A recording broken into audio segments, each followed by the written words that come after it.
So today I'm joined by Kate Strong. Kate is a world champion triathlete, entrepreneur, coach, consultant, TEDx speaker, REIKI master, philanthropist, the list goes on. A very, very interesting person, as we're going to hear about. And today we are going to explore the idea of living an uncompromised life, which I guess for many people right now could be both a blessing and a curse. They may have an abundance of time to be thinking and planning, but probably not too much flexibility to put some of those plans into action. So this is going to be a very interesting conversation. So welcome, Kate. Thank you so much, Neil. It's a pleasure to be joining you today.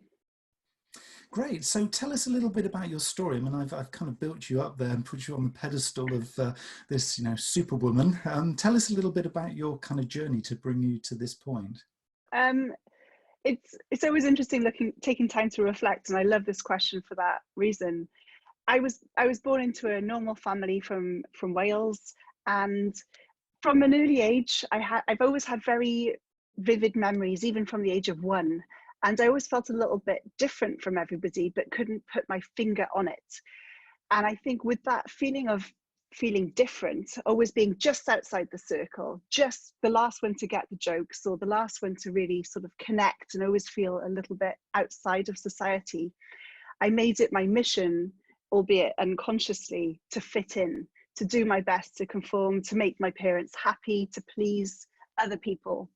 And so I always was the good girl. I followed the rules. I went to school, got good grades, and did pretty much what my parents expected of me, and also what society did. So I graduated with a double master's in engineering from France, a French and English university, because that would make my parents happy, and it would be able to allow me to get a safe and secure job, because that's what's expected of us, right? Yet in my heart, I always knew it wasn't truly me. So once I graduated from university, I took a year off and went traveling the world. And that's when I really connected to what makes my heart sing. It's being able to get, my shoes and socks off and run in the forest when I want to. It's being able to wake up before dawn and go to sleep at lunchtime, to follow my natural body rhythms. And also to connect with environments and communities that I haven't been exposed to, and cultures that I never knew existed. That was in Latin America, in remote villages where they barely spoke Spanish, let alone English. And it ignited a passion in me of service. I discovered, luckily, in those moments that I love serving others. That's what I'm here on this planet to do. And I helped little communities set up micro businesses to support themselves. Yet at the end of the year, I felt I was drawn back to conforming. The expectation of returning to that tick list of society was weighing down on me, and that's exactly what I started to do. I went home, I got a job, tick, bought a house, tick, started dating a guy who was marriage potential, tick, and kept ticking, working my way down the list, pushing further and further away that I'd actually given up on myself. I emigrated to Australia with my then boyfriend. We bought some businesses, and I started to live to satisfy him and his purpose. Because I didn't know what I wanted, I followed someone who had a stronger purpose than myself, even though it wasn't mine. And fast forward 9 years, it was quite a toxic relationship. There was quite a lot of physical and mental abuse directed to me. And by chance or by luck, he left me 6 days before my wedding, which may seem like the worst thing to happen to somebody. Yet for me, it was the greatest freedom I could have ever wished for, because I didn't have this power in myself to say no. I couldn't have the confidence to be able to break free from something that outside looked very healthy. And so in that moment, that's when I decided to start living for myself uncompromisedly, to start putting myself first, to not see it as selfish, but actually centering myself. By me being the strongest, sorry for the pun, strongest person I could be for me, the most authentic me, I was able to then spiral out and support yet more people. Because before, I was just living a life of lies. I'd always be perfect, I'd always be happy, I would never show any chinks or pain in my life. for fear that I would be called out and the worlds that I'd built up so precariously would come crumbling down. And from those ashes, because it was now crumbled, I could redesign my life. I could choose my path and my journeys. And I just sat down one day and said, what have I always wanted to do that I gave up on because of other people? And the word triathlon came to my mind. I'd heard about this long distance triathlon thing years ago, 10 years ago, on top of a mountain, on top of a volcano. And I gave up on it because of other people. And I said, today is the youngest I'll ever be. And so now is the time to start feeding my dreams, not making excuses to give up on them. And that's when I started to run, swim and cycle. And I also unleashed my potential, which was, we far too often in our lives say, I want to run a marathon. And then we say, oh yes, but I don't have the time, and our logic clicks in, our brain clicks in with all the reasons why we shouldn't even try. And so we then run a half marathon and we think it's good enough. But our heart didn't want a half, it wanted a full. So when I said I wanted to do an Ironman, I said, well, I don't know what my potential is, and I'm not going to put my glass ceiling again on my potential. I've been doing that far too often. So in order to awaken myself, in order to be my best and satisfy my inner being, my purpose, I have to aim for number one. It would be a disservice of myself not to. And that's what I did. And with a hell of a lot of hard work behind that, the action behind my intention, I did achieve to be number one in the world. And since then, I have followed my intuition. I call it the pendulum. The pendulum swings from the light, purpose-driven to the dark, obligation-driven. My pendulum does swing between the two. It's not that it's always static. My life is very fluid. Yet I catch myself quicker when I'm doing things out of logic and obligation, so I can then get closer to the center and find more balance and be more authentically me. So now I'm blessed that I live in Britain. I live a very open and honest life. I help others unlock their own potential, and I work with businesses to do the same within their organizations as well. Wow, that's there's something really, really lovely, and I'm kind of struggling for words here to kind of really sort of encapsulate what you've just done there. But I think for everybody kind of watching and listening, there was just something really, really fundamental there in the way that you were vulnerable to the situation and kind of shared and communicated that vulnerability so, I guess, clearly to yourself, but also to us. And I think for me, that's one of the really, really key kind of building blocks in this whole process, which probably for a lot of people is quite some way down the process and the journey. And it's, for me, the starting point potentially is the thing that you talked about, this kind of thing about turning points. How can people begin to sort of watch out for turning points that maybe aren't quite so dramatic as maybe being left before your wedding, or maybe as we're finding now with the virus and the situation that people are in, these big sort of dramatic moments in life where you're just kind of faced sort of full on with the challenge. If something's a little bit more kind of subtle, how do people kind of begin to break out of that kind of pattern, that paradigm, those kind of repetitive habits that they've probably found that really aren't really serving them very well? Where do they begin that sort of journey to really sort of spot those things? Yeah, it's a really great question, Neil, because a lot of us wait until that dramatic moment when we're sat down by the doctor to say, you're 6 months away from a debilitating disease. That's when we make the changes.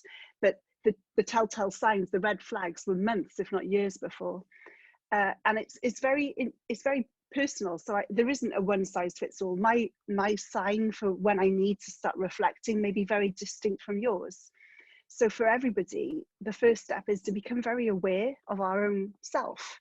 For me, when I notice I want to lower my vibrations, so I might look for an alcoholic beverage, or I may look for processed food, or I may find other forms of distraction, getting myself away from me, like binge watching something on Netflix, or something I call lower vibration, because I'm not connecting to my inner purpose or self. That usually is a sign for me that whatever I'm doing, I need to look at.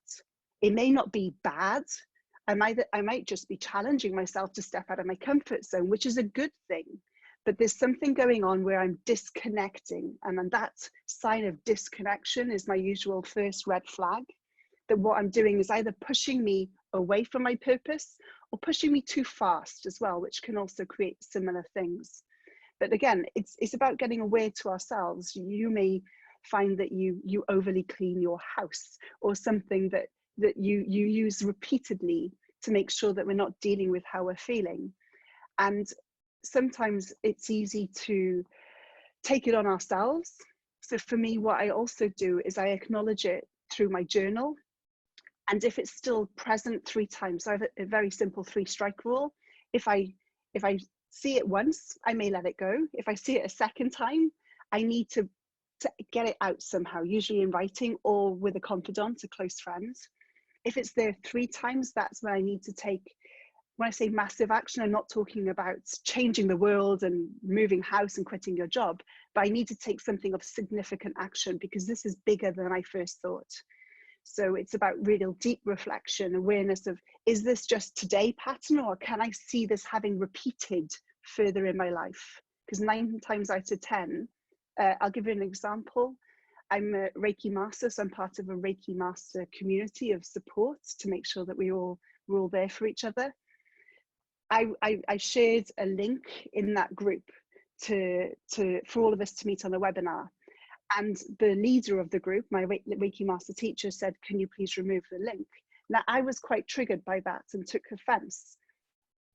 And so upon reflection, because it was there present for days and days, and it's a very similar, stupid example, small example, but I saw this had been repeated 3 years ago in another consulting job.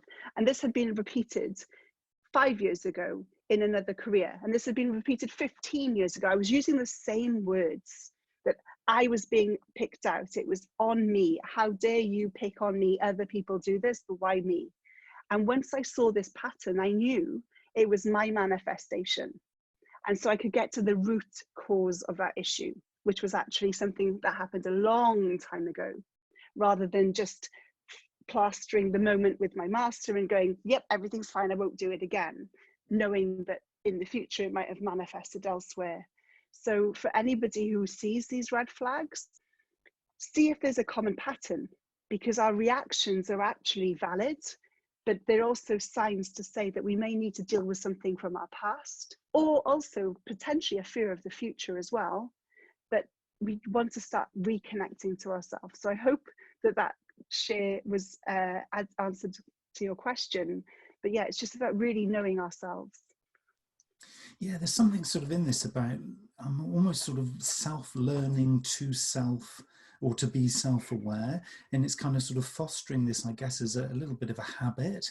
And I think for lots of people who, as you've described, are almost subservient to the outer world, so be that a partner, relationship, celebrity, the media, whatever it happens to be, it's almost that they feel their purpose is to serve, that external stimulus, or that external situation. Where do people sort of begin this whole self-awareness kind of habit? Because it sounds like it almost becomes like a full-time passion. I guess if you're doing this, you want to be self-aware of pretty much everything. So kind of how do they begin that journey, do you think? It's a good question, and you're right, it could be a long-term introspective journey, and the importance is to make sure that we bring it to life through action. So it's making sure we have this fine balance of self-awareness to a healthy level, which then creates the action and the change in the world we want to see. So it's making sure we keep that balance together. For the question about where to start, what was the, sorry, I've just double check. The question was about how to sort of find self-awareness within us. I could say easily just start meditating, but it's hard to meditate if we don't do it. It's like telling someone who's never swum in a pool to start swimming. So how about we look at our words? Notice where our words follow us, because they're the signs of where our thoughts become. So we think, then we say. So if our words are more present in certain areas, or certain, if I use the word victim, if we're using victim words, such as, well, it's not my fault. Look outside the door. Of course I can't work. Of course I can't pay the rent because we're all in furlough and everyone's losing their job. We're noticing that that is coming from a victim state. It's a valid state, but it is going to create a certain future that's predictable. If we want to then change the words to a more empowering state, is making sure that we have ownership of it, saying, I've been given this opportunity of more time to now find different avenues of income. So those are two distinct words. So yes, meditation and introspection is important, but for someone who's maybe never even meditated before or opened up, your words are the key to your language. So grab your phone, record a normal conversation, and notice what patterns are there. Are they empowering, disempowering, helpful, blameful, judgeful, hateful? It could be on yourself as well as others, but your words is definitely the first start to opening up introspection as well as extrospection, action as well. Yeah, that's something that's kind of really, really practical. And I really love that whole thing of, you know, making these things actionable is the word that you use, because I think a lot of the time we can spend, and I've seen, you know, many examples of people who, you know, go on courses, go on retreats, watch this webinar, watch that, you know, thought leader on a particular topic and think, oh, I'm healed, I'm sorted. And actually they don't do any action, and then they move to the next one, and then they book on the next one and the next one, and they almost go into this sort of pattern of, oh, world, solve my problem. Whereas actually what you're saying here is that you almost you need to take ownership of this for this thing to kind of manifest properly in your world.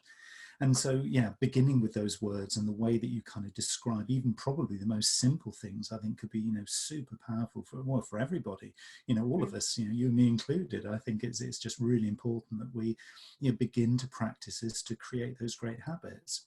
I suppose on the flip side of doing that from a very positive perspective is the danger, I guess, of things like self-sabotage, where people make excuses like, oh, I haven't got enough time, or, oh, my family commitments, or, oh, I have children, so I can't do this, I can't do that. Where do you see all that coming from? Is that kind of very much fear-based? Are they trying to sort of use those excuses to cover up something else?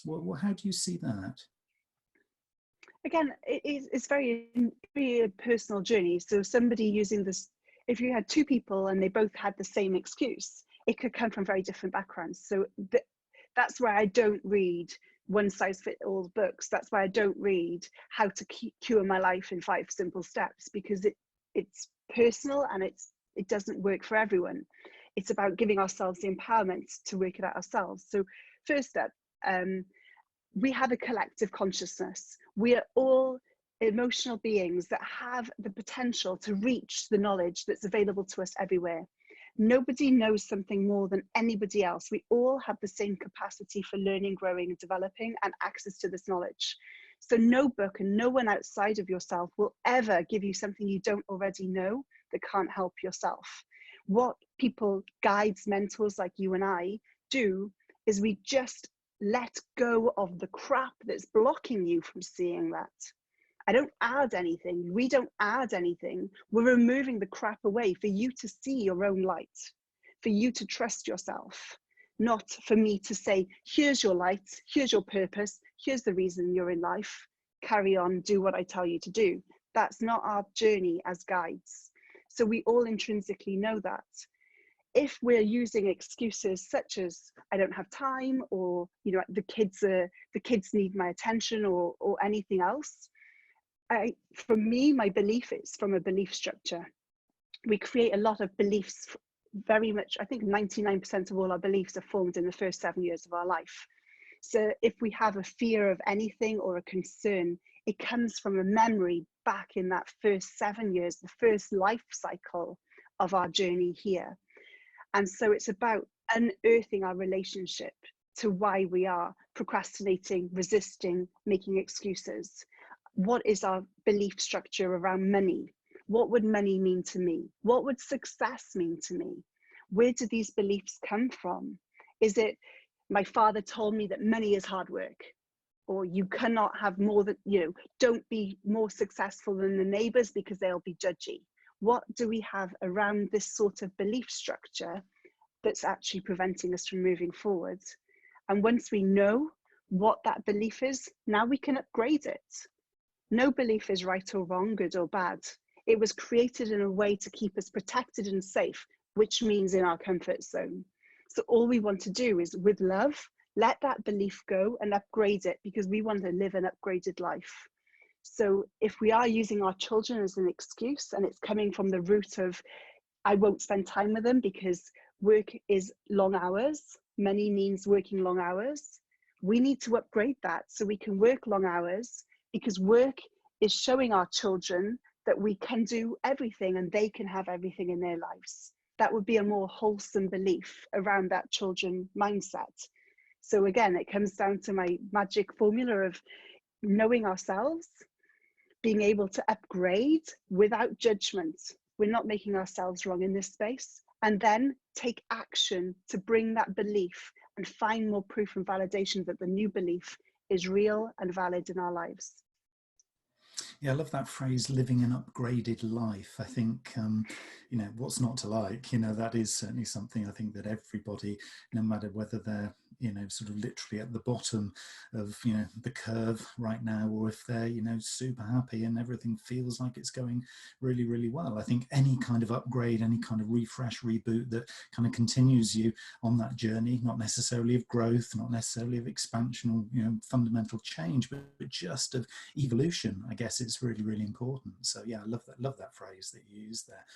We often hear the word gratitude when sort of people talk about topics like this. I mean, do you think kind of having self-gratitude and being grateful is helpful in leading an uncompromised life? Yeah, I truly believe it is. We can only see in others what we see in ourselves. That's for the greatness of them as well as the niggles. So what I write in my journal is, I write every evening 3 things I'm grateful for and 3 things I acknowledge myself for. Some days it may just be I got out of bed on my 3rd alarm call, but I still got out of bed, and that deserves acknowledgement if I'm having one of those dark days. Other days it may be that I did something enormous, but I always give myself the space to acknowledge myself. And I think it's really important, regardless our family situation. So I don't have children, but I always stand that we need to be the leaders we want to be. If we want to have great relationships with our neighbors, we have to be great neighbors. And we need to acknowledge what we do, not always look for outside validation that we are great people. So yeah, self-acknowledgement, self-gratitude, and also just to add, on my journal, I also write what made me curious that day. Bringing to life the child, the inner child. I always embrace that as well, because we sometimes get a little complacent around here, which dulls life down. So I always bring acknowledgement for myself, gratitude for others, as well as curiosity of the life I'm living and the beauty that surrounds me. I'm going to be a little bit controversial now, because obviously when we start on this whole journey of no compromise, you know, the idea of think and dream big, you know, lots of books have been written on this topic, and it's all about positivity and kind of like looking to the future, and we're going to live this amazing life and you can manifest everything you want. Is there a danger that by going down this route, we could be setting ourselves up to fail? Yes, in short. When we start a new path, we have an infinite amount of possibilities that we could end in, and one of them might be failure. But tell me what failure is, because everyone's definition, again, is different. For a child trying to learn to walk, if they stood up and fell on their bottom, would we deem them a crawler for the rest of their lives? Failure is only what we define it to be. I've had hundreds, if not thousands, of failures, yet it's only a failure if I stop. That's my definition of failure. So I keep learning, developing, and growing every single day. And even on my last breath in this planet, it won't be a failure because my life is over, because the next journey starts, and I don't know what that may be either. So I think failure is only what we create it to be, and it's important to make sure that we leave it open, and open to receiving it as well. How many, I mean, let's just use an example in our personal lives. If I looked at my first ever relationship at the age of 14, when I kissed my first boy, as a failure, I'd still be sitting here single. So we need to be open to learning along the journey as we evolve as well. Yeah, and I think it is there's almost like a reflection of there's part reality here, but then there's also part, yeah, kind of sensibility that, look, if we don't try, and we can't use that sense of failure maybe to limit us and to create a whole new paradigm of what we can't do. It's about exploration, I guess, and the way that you've kind of described it is that, you know, there is no right or wrong, there is just in the middle what is. And so it's not saying you're making a good decision or a bad decision, you're just making a decision, and enjoy the consequence, because there's learning to be had in there. I think all of this to me sort of comes around to, I think, what you're sort of saying both overtly, but also the underlying sort of theme is this thing about taking action and actually, you know, making decisions and actually making things happen rather than just thinking about them. I mean, as a kind of world champion athlete, I mean, obviously you have to be able to achieve that, innately disciplined. I mean, is that kind of discipline to take action on a consistent basis, part with fear, but mostly without fear? I mean, is that learned, or is that somebody in someone's DNA, do you think? That's a good question. I mean, I think it's a bit of both. I believe we can learn anything. There's beautiful stories. I think Joe Dispenza is one that he learned how to heal his own spine after breaking it. So I believe we can learn it all. I may have a more of an inclination to be that structured person that can sort of just get on with it and deal with stuff when maybe I'm less emotional than others, but that's just my personality. But it's something we can definitely learn. And it's just, again, coming down to its self-awareness, knowing what those red flags are, and having that powerful vision, knowing where we're heading. And for me, it's planning. So I've got a goal, a personal goal for fitness to achieve something in 2 years' time. It's the world's first challenge, basically. And I've already started training today. So I've got my 5 30-minute training sessions this week scheduled in my diary. It's written on my wall, and I won't miss them. So when I have my emotional, I don't feel like it because it's 8 p.m. at night and I didn't plan my day well, I don't attach to the feeling, I attach to my promise. And my promise is to do my training today. So I will make it happen. I step over that. And as stepping over my feelings of, I don't want to, and they're not really validated, they're just because I forgot, etc. I'm becoming a bigger person every single day. I step over the not feeling of wanting to grow and growing and taking that action. So a word that's really powerful to me is integrity. It's making sure that we live our words. So if I was to say to you, Neil, I'll meet you at 10 a.m. on Tuesday in December, without question, you know I'd be there. Without reminders, I would be there, because I'm a girl who what I say, I do. And that power, that muscle, allows me to then aim bigger and bigger and bigger in my life. Because when I say to myself in the mirror, in 2 years' time, I'm cycling 3,100 miles in 10 days across America, I'm going to do it. There isn't a question. There's no wiggle room, because I'm not living as two Kates, the Kate that says things and the Kate that does something differently. I'm the same Kate standing in front of you saying this. And I think that has to be the most powerful message I think any of us are going to hear today. I'm not even going to add to that, because that says everything. So thank you so much, Kate, for sharing that, and also the big target that you clearly have, which is wonderful. I mean, if your words obviously resonate with somebody listening to this or watching this, what are the next steps going to be? How can they engage with you? I'm very social. I love connecting with new people who are opening up their journey of self-awareness and striving as well. So please visit me on my website, kate@katestrong.co. You can drop me an email. My personal email is kate@katestrong.co. And of course, I'm on quite a lot of social media, LinkedIn, Instagram, Facebook, and please reach out to me there as well. Thank you so much, Kate, today. I'm going to definitely have to rewatch this a number of times to glean all of those little sort of bite-sized moments of little golden nuggets of really, really useful stuff to kind of embed into my world as well. So, really appreciative of your time today, Kate, because yeah, I think we've covered so many concepts, and I think this is, for lots of people, going to be just literally the start of what could be a very, very interesting period of time if they choose to kind of join you on a similar kind of journey. And I think for me, the abiding sort of thing that will sort of remain after having sort of been in this conversation is about taking action. It's all very well thinking about this stuff, but unless you take that first step, nothing's going to happen. So thank you again, Kate. It's been a really, really lovely, enjoyable conversation today. Thank you so much for this opportunity, Neil. It's been a pleasure too.